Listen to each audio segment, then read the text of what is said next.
Hello, welcome. It's always a pleasure to be here with all of you, learning, sharing, so that way we have the right tools to live the life we want to live. Every one of us here wants to be happy. The question is, are you happy? And honestly, I haven't met anybody who can say they are happy yet to this day. No one. And I'm going to tell you why. Everybody is worrying about something, and especially relationship is the number one problem that exists in our society today. And the reason why it's a number one problem around the world is because people, less than 1% of the population, understand what real love is. And I'll explain what that real love is.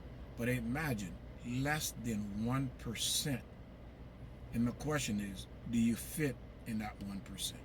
So let's get to it. What is real love? To understand real love, the first thing, the definition of love. First of all, do you know the definition of love? Love is a spiritual component. Love comes from the soul.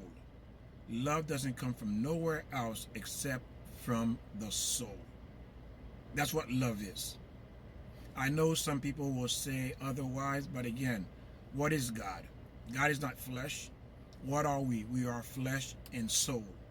Emotion comes from the soul. Love comes from the soul. The creator of the world created love, created marriage. And that is the generator of love, is the soul. When your light goes out, you have a generator. That is the soul. Now, how do I gain access to this generator called love, which is the soul? Well, let's look at a couple of people.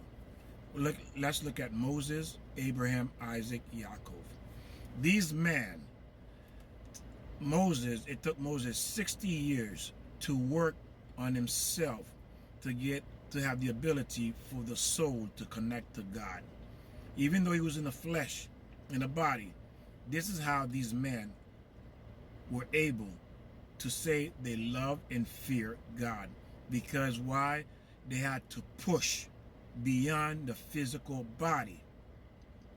They had to push beyond the physicality, the physical world. Love takes work. It's a lifetime of pushing the boundary of the physical world in your body, because love does not evolve from the physical body. It comes from the soul. So in order for you to tap into love, first you have to work on yourself to refine yourself to the point where now you can connect to God. And once you are connected to God, now you are experiencing pure love, real love. Now the other side of that is when you have the husband and the wife. This is what you have when you have Abraham, Isaac, and Yaakov. They had the perfect and they had their soulmate. Their soulmate were able to do the same thing that I'm telling you. They work on themselves where they were able to connect directly to the source of love, which is God. And now because they are soulmate, and most people have no idea what that means, soulmate. Soulmate means it was one soul in heaven. That soul was split in two. One became a male and the other one became a female. And God took each part and put it into a physical body, which is a male, and then the female. And now he joined those two in this physical world. And this is what Abraham, Isaac, and Yaakov had. They had their soul ripped apart. That one soul ripped apart and put into those bodies. But these bodies, these soul, were connected to God. And because they were connected to God, they were able to experience this perfect, pure love that you and I could not begin to imagine what that is. And the reason why all these marriages, relationships fail is because no one understands what love really means. Love means you have to first work on yourself. removing all the bad character traits that exist, then now you're able to attach to God, and now you're able to attach to your counterpart, which is you, that's in a physical body. And there you will experience the ultimate love that can be experienced here in this physical world. But the only way that can be achieved is through this process, because they have been shown, again, if you know about God, you know about soul, then you understand what I'm saying. And the reason why most people will never understand this concept, because they think they know what love is. They think they can redesign the creator who created life, created a soul, created you. They can recreate or redesign what love, or give it a new definition what love is, just like they're defining what marriage is. So as long as men decide to do what they want to do, you already failed. That's the bottom line. You already failed. You just don't know it yet. Give it about 6 months when you meet somebody to a year, you're going down divorce court, and it's going to be very, very ugly. Why? It was never love. How can you call love when you yourself have so many bad traits about yourself, so many flaws? You're not even connected to your own self. You don't even feel your own soul.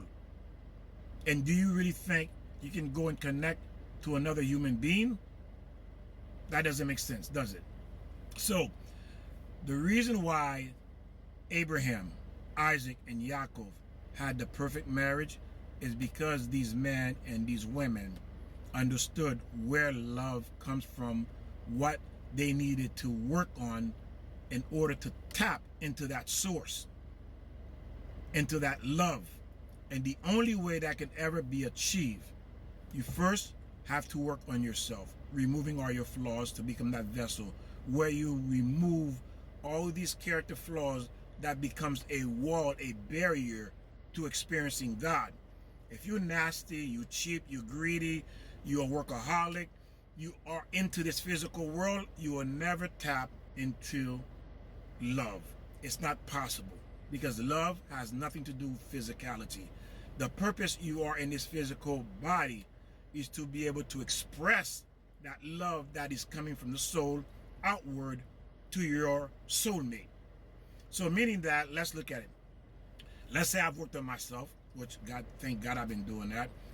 I'm connecting. The more I connect to God, the more I connect to the source, I feel more of me. And it's easier for me to feel connected to another person, to another woman. That if she is my soulmate, you will experience the ultimate, and this cannot be described, ladies and gentlemen, this feeling. It's a feeling. I'm going to try to do my best for you to understand how Abraham, Isaac, and Yaakov's wife felt. Imagine you have a husband. You don't have to tiptoe. You don't have to worry. You don't have to be always wondering where he is, what he's doing. You have complete security, knowing that you are perfectly safe. You are in his hand and you are in her hand.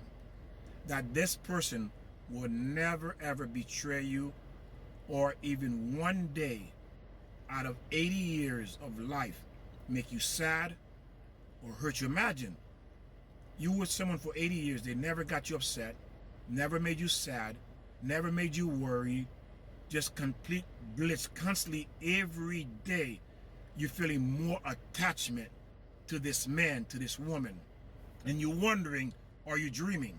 It literally feels like you're in a dream. It literally does. That's what I'm saying. It's almost impossible to explain, but I have experienced that feeling before. I have to tell you that. I thank God that I prayed I didn't want to leave this world not to have that experience, but that's for something, another video. But what it feels like when you have worked on yourself and God giving you that person, and you able to feel every day, you feel something new, something fresh. It's an unbelievable experience. And this is something that you will never gain or even have a glimpse unless you attach to the source and you refine and make that body dormant for you to experience that love I'm just talking about. God bless, and I'll see you next time. Again, remember, ladies and gentlemen, love has nothing to do with material or the physicality.